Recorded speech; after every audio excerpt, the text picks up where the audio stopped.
सूखी बात सगुन निर्गुण परंपरा तो अंतर बता दिए थे सर आपका वीडियो।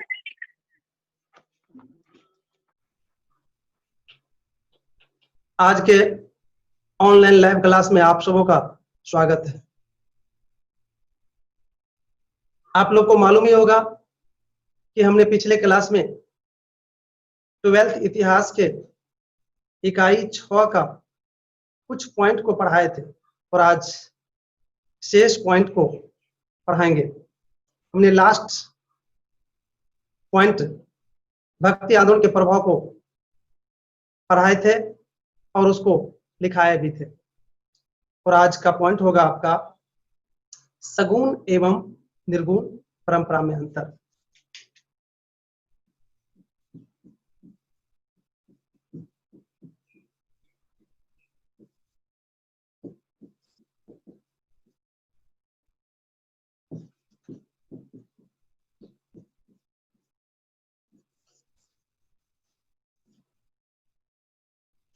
तो आप लोग इसके संबंध में आज भी जान लीजिए। वैसे पिछला क्लास में हमने सगुण एवं निर्गुण परंपरा के विषय में बताए थे।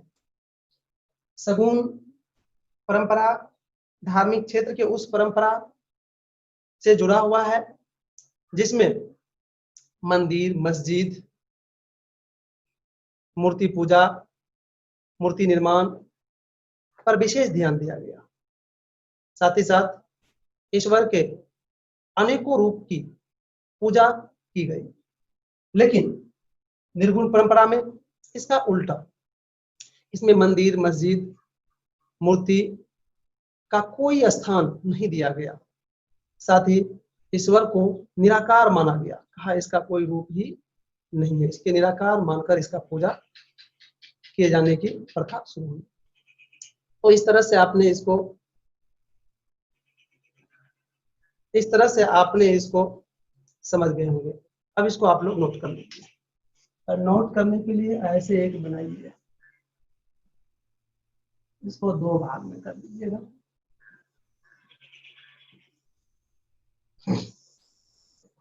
एक साइड सगुण परंपरा लिखिए, दूसरा साइड निर्गुण परंपरा।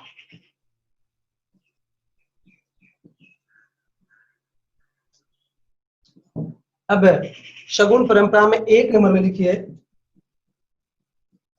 सगुण परंपरा में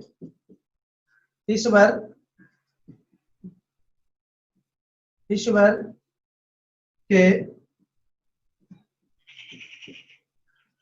अनेकों रूपों की पूजा की जाती थी।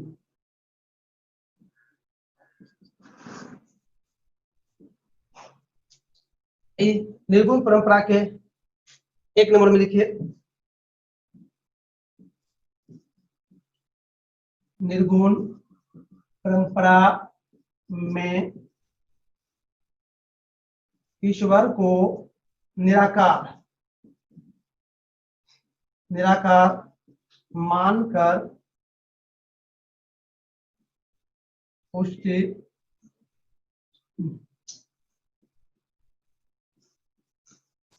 आराधना की जाती थी।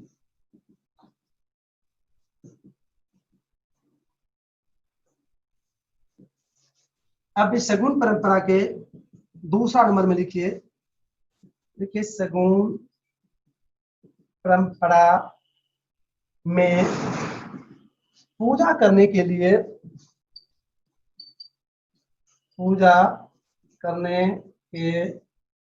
लिए मंदिर,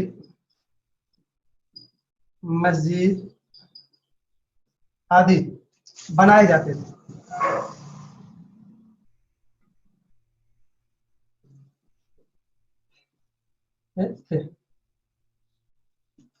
और निर्गुण के 2 नंबर में लिखिए निर्गुण परंपरा में मंदिर,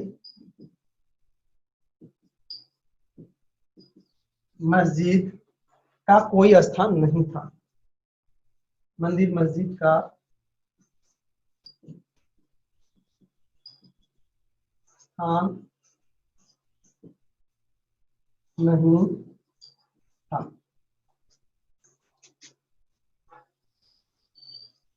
इस तरह से आपने शगुन परंपरा और निर्गुण परंपरा को समझ भी गए और इसके जो प्रमुख अंतर थे उसको लिख भी लिए। अब हम आगे बढ़ते हैं। अगला पॉइंट है आपका सूफीवाद क्या है।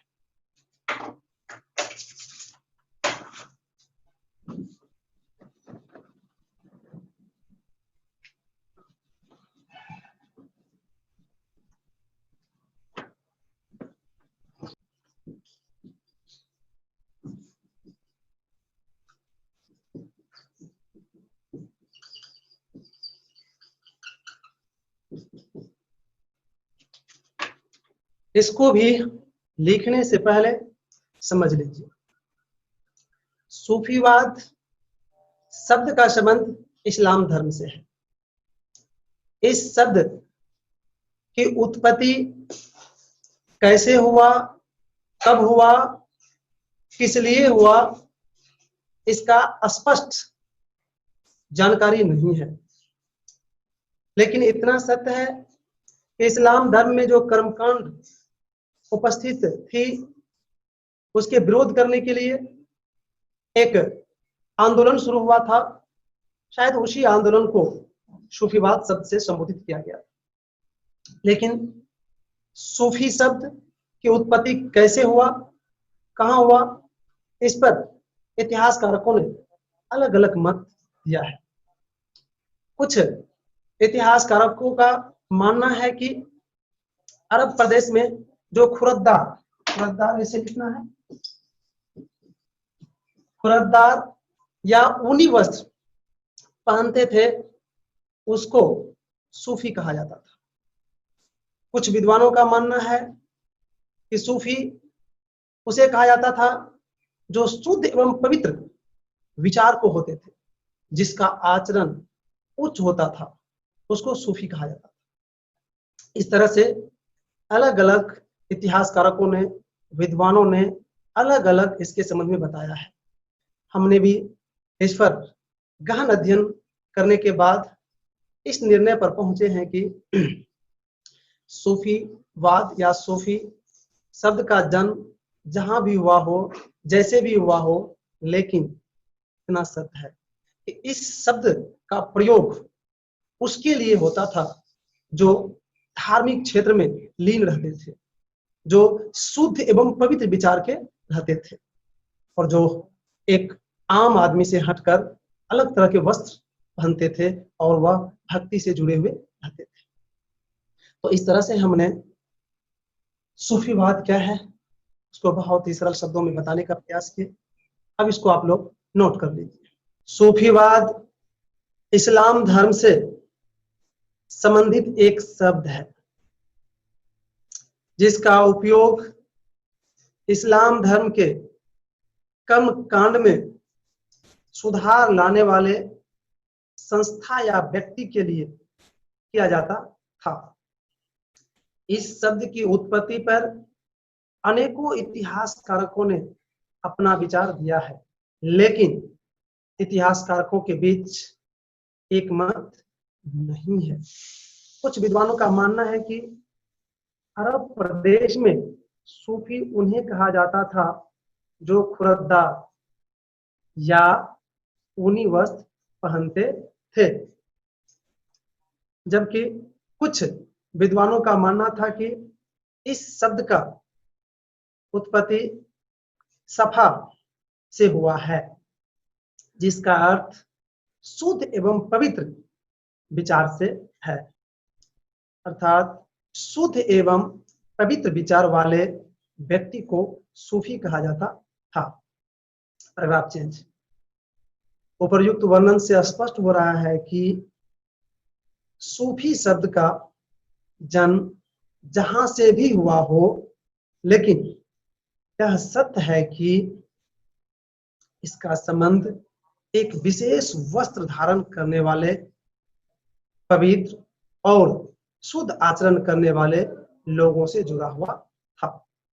तो इस तरह से हमने सूफीवाद क्या है उसको दिखाने का प्रयास किए। अब अगर इसमें किसी तरह का दिक्कत है हमसे पूछ सकते हैं।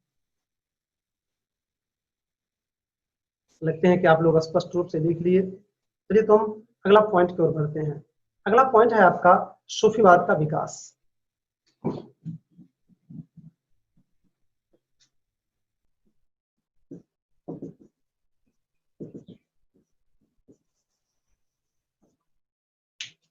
अगला पॉइंट है सूफीवाद का विकास। मैं बता दूं आप लोग को, सूफीवाद का विकास भी इस्लाम धर्म के विकास के साथ साथ हुआ है। जैसे जैसे इस्लाम धर्म का विकास हुआ वैसे वैसे सूफीवाद का भी विकास हुआ।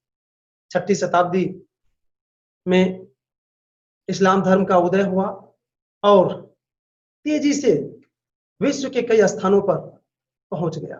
ठीक उसी तरह से सूफीवाद भी काफी तेजी से विश्व के कई स्थानों पर पहुंच गया और अपना प्रभाव स्थापित करने लगा। तो मैं बता दूं आप लोग को, आज समय बहुत कम है, इसको हम नोट नहीं करा पाएंगे। आज लगता है कि यहाँ पर क्लास को रोकना पड़ रहा है। तो आज की क्लास को यहीं पर समाप्त किया जा रहा है।